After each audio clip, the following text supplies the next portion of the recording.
ang mga may kapangyarihan at yung kanilang pagiging makasarili ang naging tama. At lahat tayo naging mali. Kulong kayong lahat.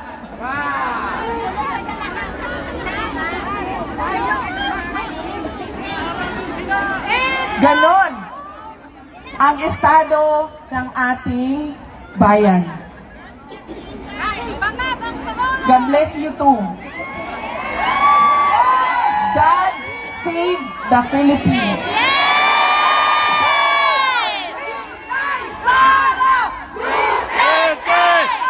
Inday Sara Duterte!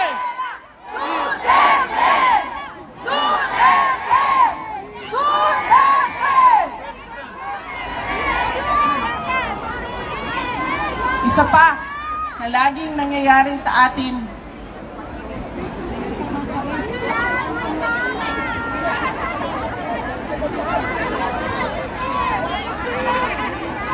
taon-taon, alam natin na pabalik-balik ang bagyo, ang baha, ang lindol, ang pagsabog ng bulkan, ang landslide. Ano pa bang nangyayari sa atin? Kasi maraming buhaya! Lindol. Nakawan! Natural, ma'am. Hindi man-made disaster. Natural muna tayo. Natural. Taon-taon alam natin na nangyayari ang mga natural disasters. Pero bakit taon-taon laging nagugulat ang Pilipino sa pagbaha, sa pagbagyo, sa lindol? At hindi lang yan. Pagkagulat natin, sira-sira lahat, hindi na makabangon ulit. Because lack of education. Kung maalala ninyo, nagkaroon ng malaking lindol sa Cebu noong mga ilang buwan na ang nakaraan. Pagbisita namin ng Cebu nitong bago lang, ganun na ganun pa rin. Para silang kahapon lang na lindol. Hindi tayo nakakabangon kaagad. At meron sa atin, hindi na nakakabangon talaga. Ubus ang savings dahil sa kalamidad. Taon-taon, ubus ang gamit. Isa yan sa mga pangyayari sa ating bayan. Natural, man-made ma'am, man-made disaster. Ano ang man-made disaster? Patayan po. Napakataas ng petty crimes sa ating bansa. Bakit? Paikot-ikot lang din naman yan. Madali lang siya maintindihan. Kapag walang oportunidad ang tao, wala silang trabaho. Kapag wala silang trabaho, nagnanakaw sila. Kasi yun yung pinakamadali para sa kanila. Idagdag mo ang illegal na droga, nagkakaroon na ng mga crimes against person. Rape, patayan, kidnapping.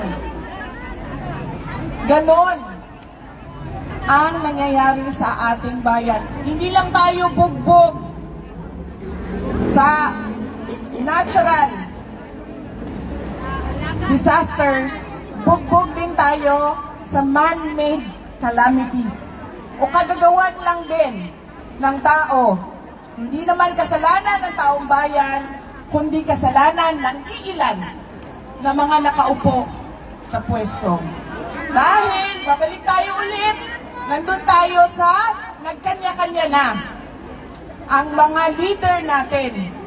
Nagkanya-kanya na ang mga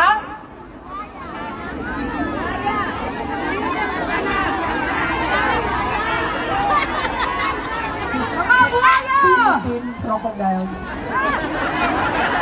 Alam nyo, marami sa kanila, at alam niyo yan, marami sa kanila ang mga may bahay sa iba't ibang bansa. may bahay.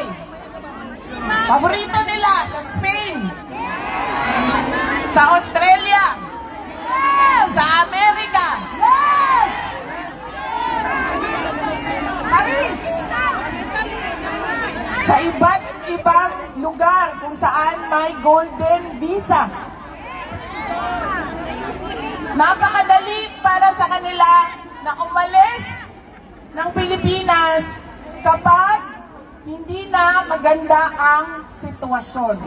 Pero paano kami na ayaw namin umalis ng Pilipinas? Paano yung mga pamilya ninyo na hindi makaalis ng Pilipinas?